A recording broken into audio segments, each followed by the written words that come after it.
we had lost in the first round in the playoffs. Our coach was Willie Deschardin that year. So, you spend the whole, off season kind of mad and sour because you didn't make it past the first round. And then once I got back in August for training camp, I was talking with the coach in the office, and one thing that really stuck to me that he says, like, Max, this year, like, you don't just want to win, you have to win. It really paid off. It was, guys were really great that year. We had an amazing season. And then, once you get to the playoffs, we kind of had that, you kind of had that little thing that, just kind of tells you we're going to win it, right? We just, for some reason, we just kind of knew it. Well, this is it? Is this here? This is the little replica trophy. Awesome. So, it was crazy. It was a crazy thing. Like I said, after all those years, you kind of just, right away, I think, you just look back. You just look back at everything it took to get to that point. You're still, again, pushing for it, and all of a sudden you get a phone call. It's like, hey, Max, you're going up to Dallas. Not sure if you're gonna be playing, but just be ready to play, right? So, right away you kind of, you tell your wife, everybody's screaming in the house, and then call your parents and all that stuff. So it was such a big moment, important moment for me in my career for sure. And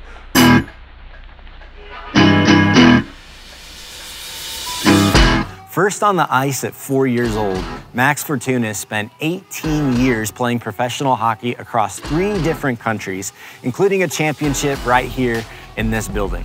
Today, he shares life lessons with us on what it takes to accomplish your big goals and dreams by taking the small step right in front of you and maintaining a posture of extreme ownership along the way. If you're enjoying stories like these, be sure to hit like and subscribe so we can keep bringing more of them to you. And here is our conversation with Max.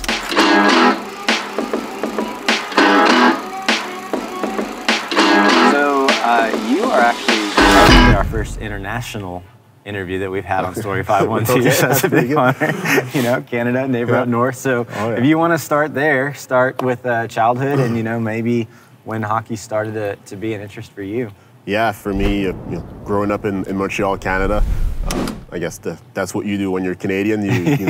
You put on the skates at a young age, and you get on the ice with your buddies, whether it's at the rink or outside on an outdoor rink. But I think my parents, coming from Haiti, I think they came from in '75, for them, a way for their kids to be integrated in the society. Being around with everybody in the town was to include us into sports, right? So they got into hockey, me and my brother, and growing up over there, that's what. And when you're in Canada, you have rinks every 10 minutes. You drive 10 minutes, you find a rink, so you had a way to play really easily. So.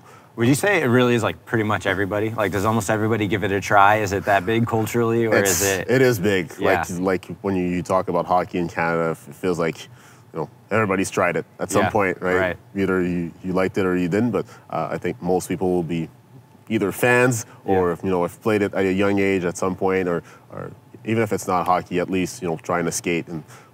Right. No, that makes sense. That makes sense. And did you know that you liked it young, or was that something that grew with time? Or? I mean, I started probably I was 4 years old, right? Wow. So for me, it was I would play hockey in the wintertime, and in the summertime, I would play a lot of soccer. So just being with your friends, being with your buddies, being able to be part of a group, for me, I think that's what it is. And I've always been somebody who was competitive in everything I do. So my dad always told us, once you do something, do it hard. Do it as hard as you can to the best that you can. And I think I really took that to heart for me, and everything I did. I was always wanted to be the best at everything I did, for sure. Yeah, and it seems to have paid off for you too. So I think it did over the years when you look back at it. Yeah.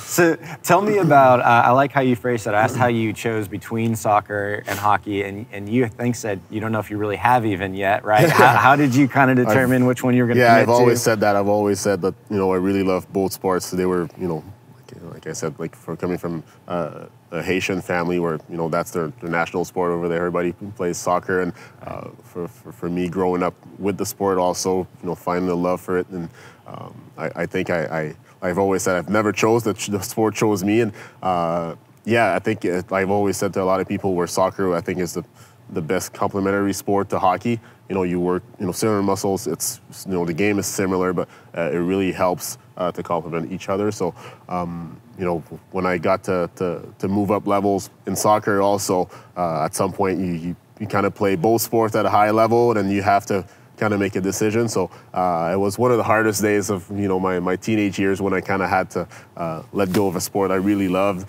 and then having to stick to the other one. But in the end, I don't regret that decision at all, for sure. Yeah.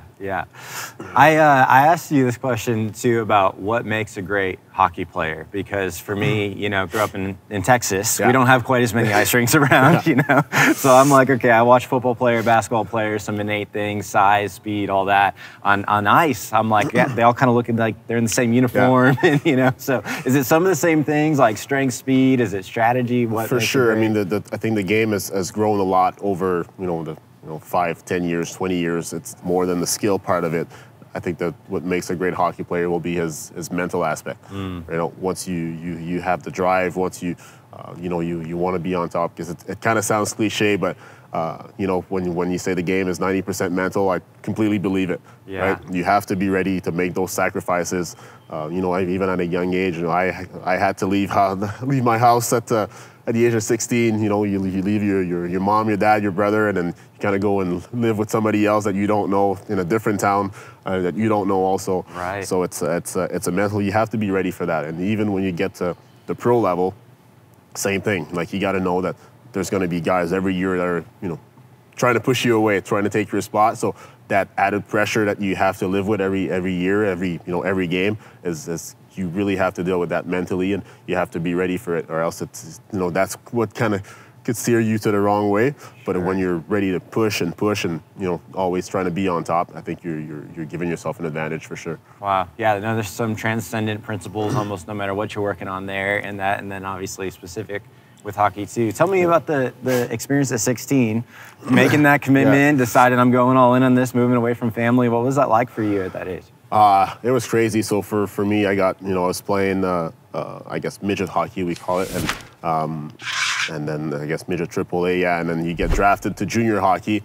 And then, the first thing I did was, when I got drafted to a little town called Baie-Comeau in Canada, didn't know where it was. It was 8 hours away from my home. And, wow. But yeah, it was, for me, it wasn't hard. And probably it was harder for my parents. Yeah. And you said they didn't even know this family, right? Like the host family, it's not like there's an interview process or something. Well, you just no, exactly. Drop your kid off. Right. Once you kind of, get to talk to them. I'm guessing behind the scenes they probably made some phone calls, or somebody called them about the families. I know for my parents, I think I was really fortunate to have a good family that had kids that were my age also. So we got to go to school over there together, and we kind of became brothers, basically. Wow. It's the relationship I had with my family over there was amazing. I mean, I really take them as my own family now also. So my kids call them grandma and grandpa also when they see them. So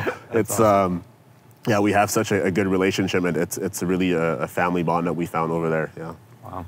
And another difficult decision you already have to make to go do that, right, is you kind of decide when you're going to go do this league that you're not going to take a college route, but that you're going to pursue the professional route, right? Yeah. You've really already made that decision. What kind of went into that, making that call for you? Yeah, especially back in those days, college hockey wasn't as big as it was. When you're playing in Quebec, especially, your steps are you playing major, junior, and then you hope to get drafted. You do or you don't, and then after that, the steps are, you try to go pro, basically. So, I had some, I guess, a couple calls about college hockey, but for me it was like, it's the route. Usually I guess I'll go play major, junior, and so I didn't really think twice about that. And now I think it's a little different with these days, where especially parents are a little more focused on school, I guess, a little bit. Sure. Even if my parents really were, for them it was really important for me to to be in school over there and still play junior hockey, but I had to perform in school at the same time. Right. So yeah, no, it's college hockey and junior hockey it's a different route, but I don't regret that choice also, for sure. Yeah. After you make the decision to go to this league, and then now it's like, okay, I'm going to pursue a professional career. What happened next? How did that develop? So first steps is, so for me, I I never got drafted. So for me, I got a couple tryouts in different training camp in different NHL teams. And once I got to the age of 20, I had the choice to either go back to juniors for another year or turn pro right away. So, after 4 years, 4 good seasons for me, I decided to go pro.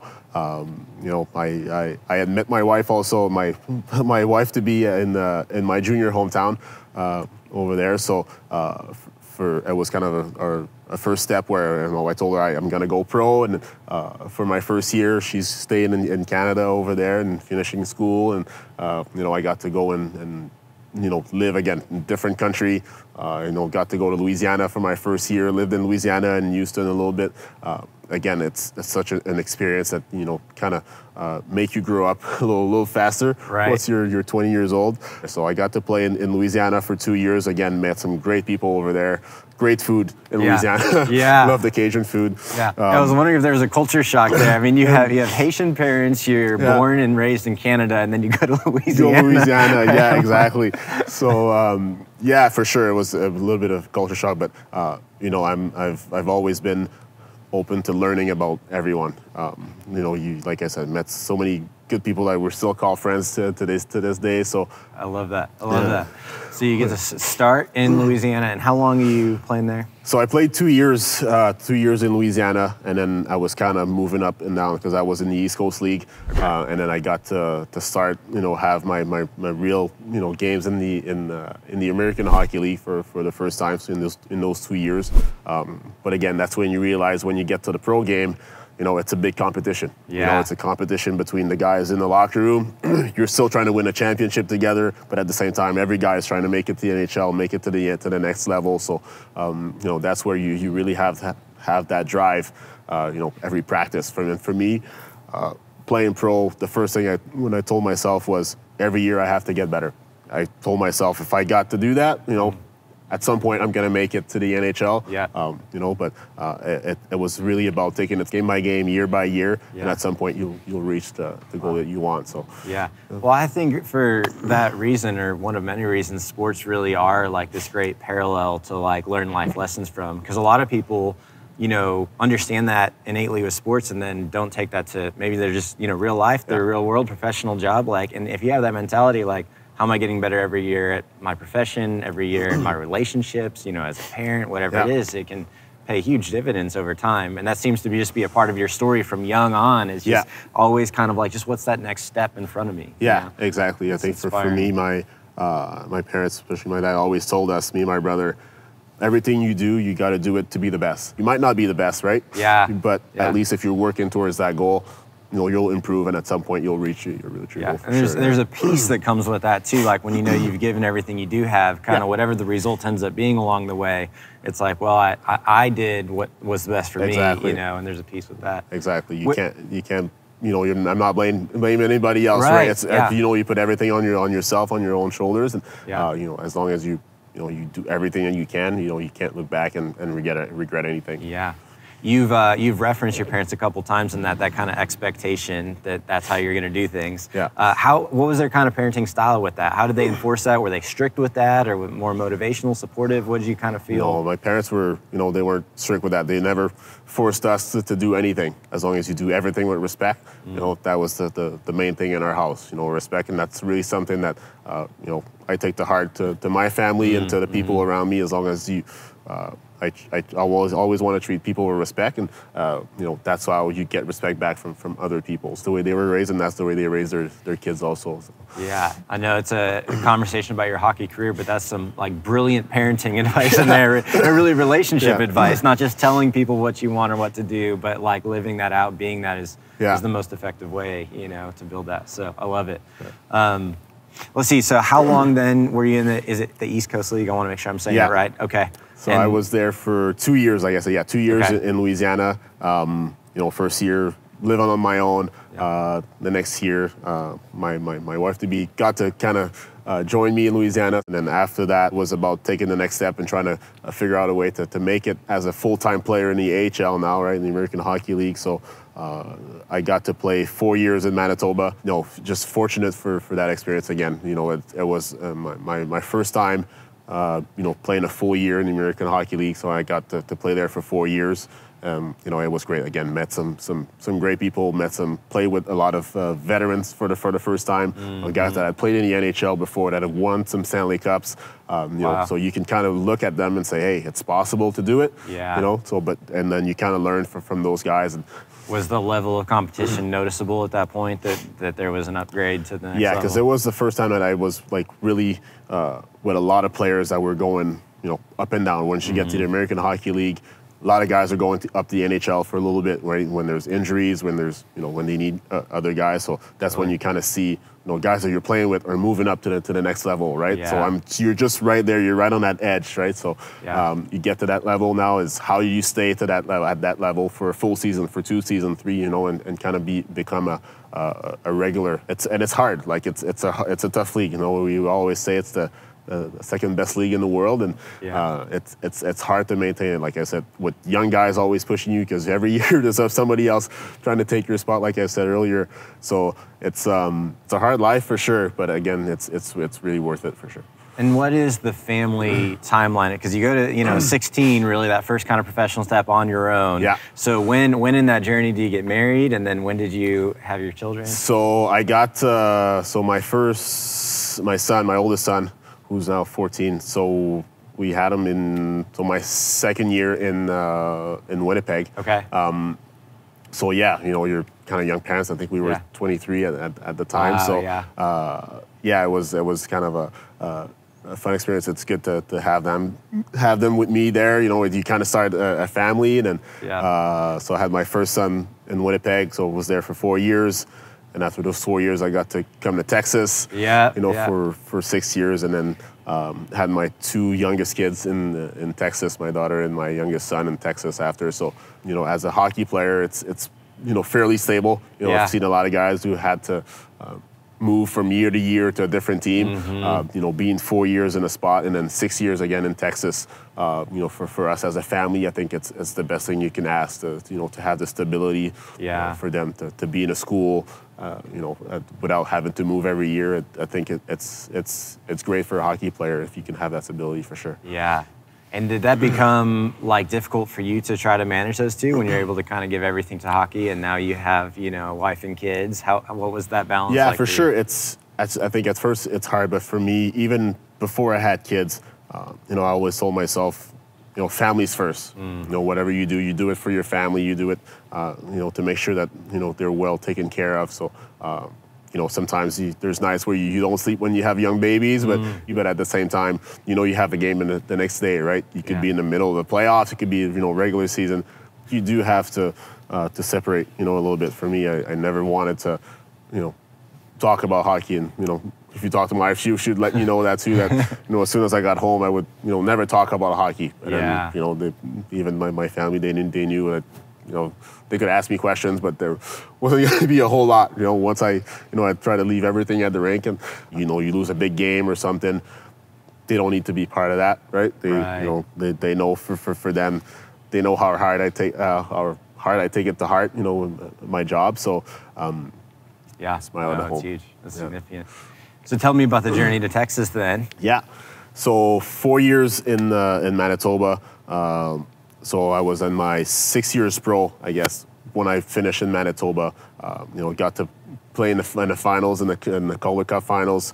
Lost that final, which was also my first year under contract with the Dallas Stars. Okay. So finally got to sign a contract with them. It was one of my goals, to play in the NHL, and that was another step to it, right? So sign a contract with an NHL team, and got to do that. But came to Texas again. It was, didn't really know what was going to happen, especially when you come to Texas to play hockey. You'd see the Dallas Stars, but you wasn't sure if it was going to be, good or not. Especially in a place where football is God, basically, right? Right. So.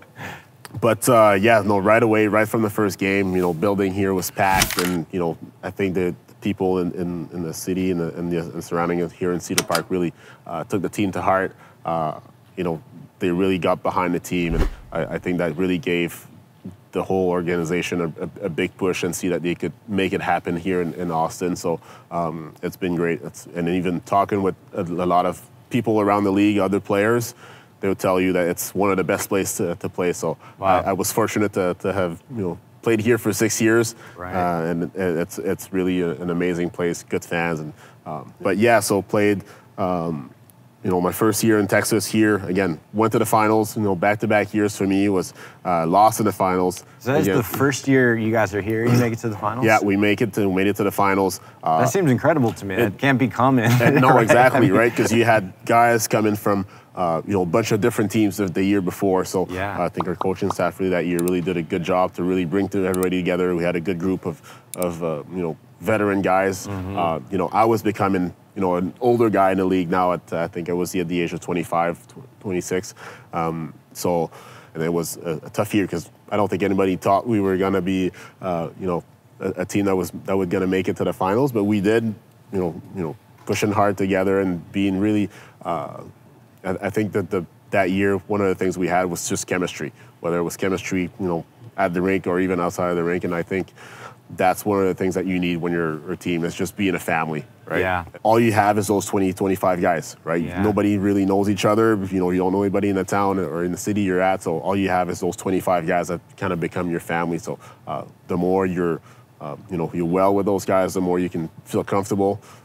The rest is gonna kind of go on and kind of flow with the on ice stuff, I guess. Yeah. Oh, it's amazing, and an added dynamic that you were talking about, which I think is wild to realize, is that you can have guys that are pulled up on any given night, and this is just a regular part of the league, right? So, and it could be one of your best guys, likely, or this can happen in the playoffs because playoffs line up, and they might want some. So talk about what that dynamic is like, having to just be ready to adapt or adjust. Yeah, for sure. I mean, it's all about. I guess our program is really about opportunities. Yeah. You have guys that are, like you said, some guys are going to go up, to the NHL for, a game, 2 weeks, a month, 2 months for a whole season. Yeah. So you're losing some of your key guys sometimes, but then it gives a chance to somebody else to prove what they can do. And, a lot of guys will start their careers like this. All you need is that one moment, you do well, it's a good opportunity, then you kind of get your spot there, and then you have to find a way to keep that spot after. So it's a different dynamic, especially in hockey with all the movement that's included in there, yeah. And what year was it that you got pulled up for the first time? First time for me, it was in 2010. Okay. 2009-10, actually my first year and so I still remember that phone call from the general manager who called what me. Is that like? Yeah, it was amazing, right? So you're still, again, pushing for it, and all of a sudden you get a phone call. It's like, hey, Max, you're going up to Dallas. Not sure if you're gonna be playing, but just be ready to play, right? So right away you kind of you tell your wife, everybody's screaming in the house, and then call your parents and all that stuff. So it was such a big moment, important moment for me in my career for sure, and everybody was kind of excited. So I got to go and play in Dallas for my first game, play against Detroit, which was one of my favorite teams when I was growing up. But yeah, just if somebody would have seen my face right before the puck drop, I think my smile was up to here because I was so happy to be there, right? So awesome. It's just such a big step again when you're. When you look back at everything you've done, all the sacrifices your parents have done, my wife, the whole time they've been there, my kids just supporting me in everything we do, even if we know if it's hard.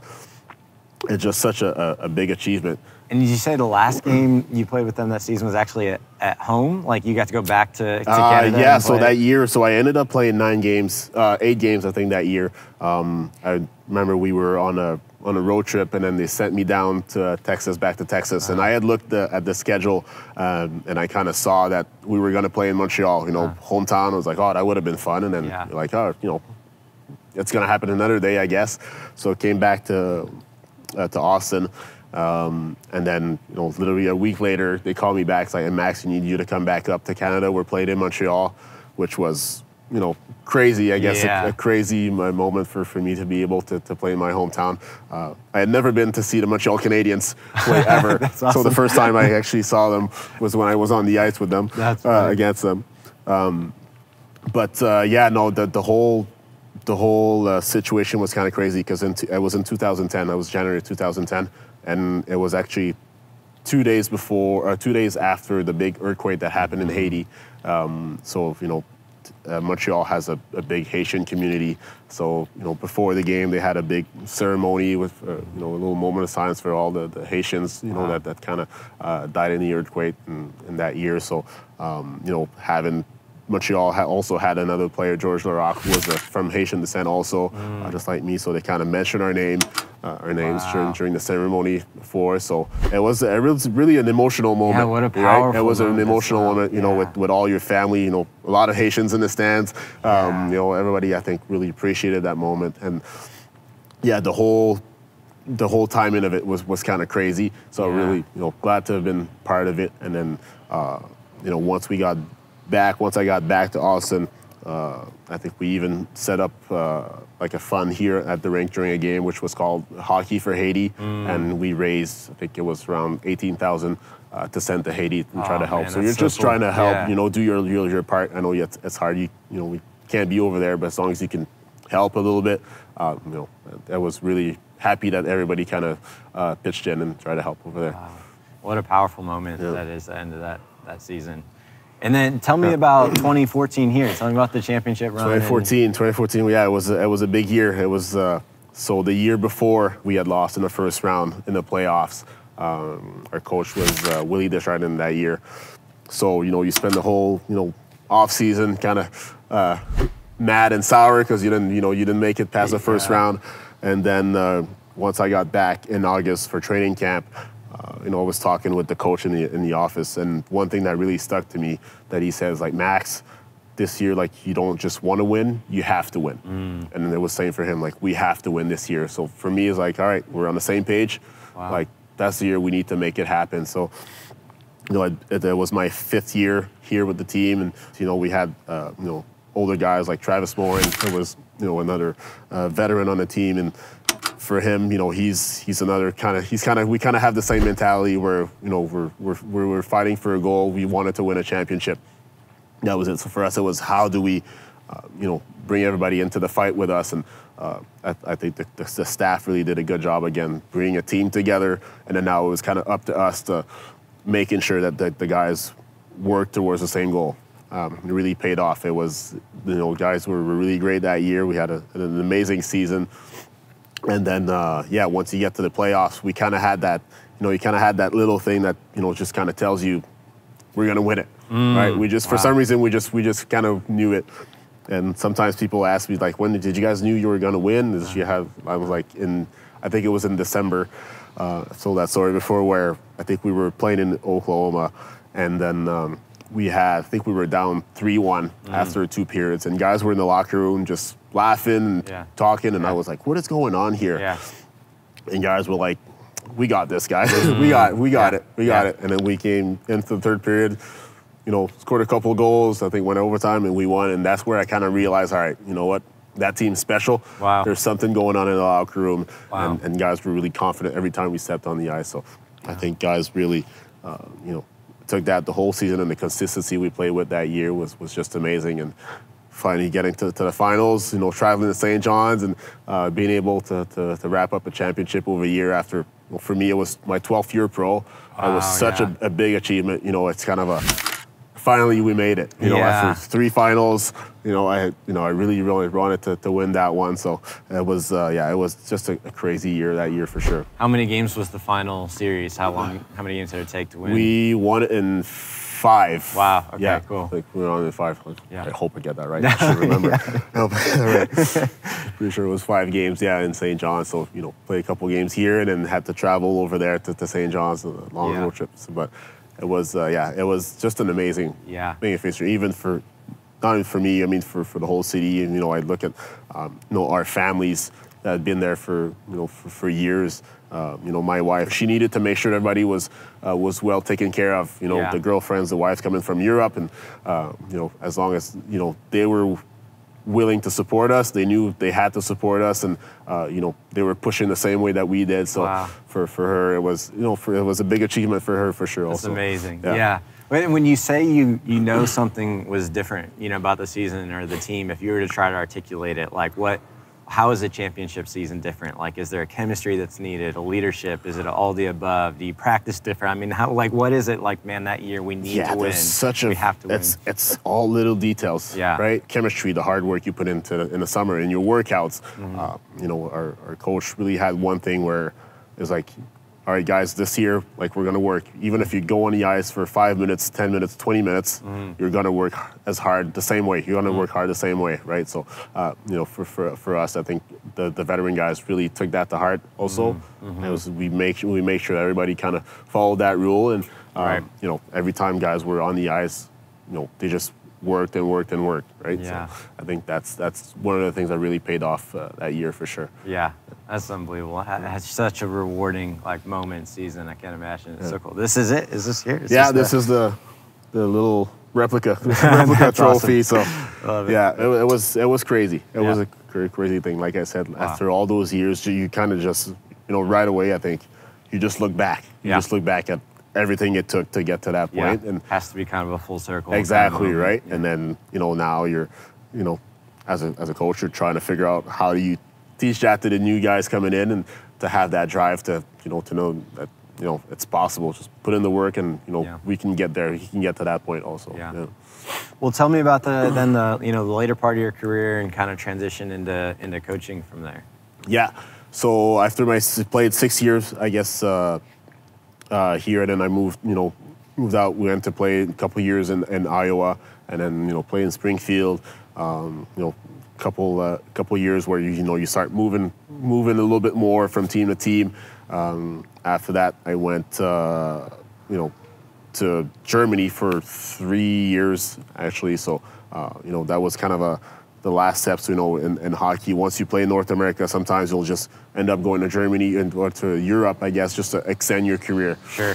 Never stepped foot over there, you know, my whole life, and then you kind of you get to learn, you know, another aspect of the game, you know, different way of playing, basically. The hard part was my family stayed in Canada for those 3 years, so I was kind of on my own in Germany.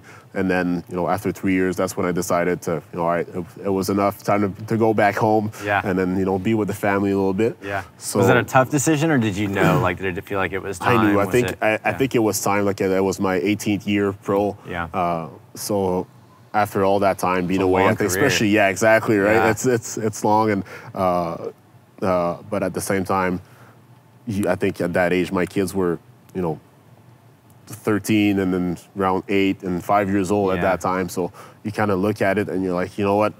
It's kind of crucial age for them, you know, in their development. They need a dad at home. Also, you know, the wife needs to have her husband at home too, to find some help. So I got back, and a month later I was getting a call about, you know, getting a job offer in Texas, and I was like, all right, family, well, we're moving again. Yeah, wow. We're moving again. So yeah, it was again, it was another big decision when you're comfortable somewhere, but again, to leave and go back, but to Texas was, you know, one of the best place I could have had to start a coaching career. That's for sure. And it was fun that we got to go back to a city that we knew, that we loved. Right. You know, you know, we still had a lot of friends. Oh, the best city you've lived in. Yeah.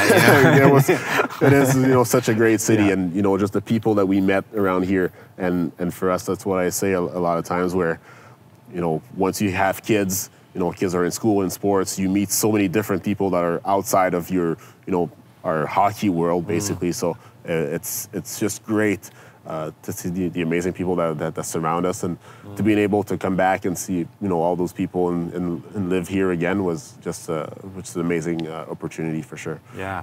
And I think it would be fair to connect to that approach you have of just respect, you know, relationships with people, relationships around the league, to connect that to your opportunity to get hired here, right? Like, would you say that's fair, and part of what led to that? Yeah, for sure. I think there was, you know, a reporter actually asked me when I got the job offer, it was like, you know, if it was because of the way I was playing that I got offers, that, you know, people, you know, thought it was y'all are trying to add minority coaches and stuff. It was a big topic back then, but for me, it was just about the way I treated people. Everywhere I went, I tried to treat people the same way with a lot of respect.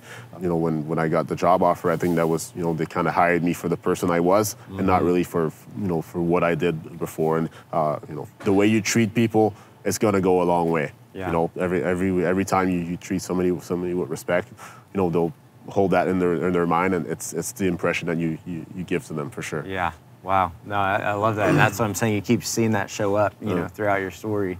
I'm curious at what you just mentioned there about when I think about hockey as compared to all other major sports, I think it's the least diverse sport of all of the different sports. And we asked you, like, is that something you feel like has ever been a setback for you or a challenge? Have people ever disrespected you or treated you different? And your answer was no. I loved what you said in response to this.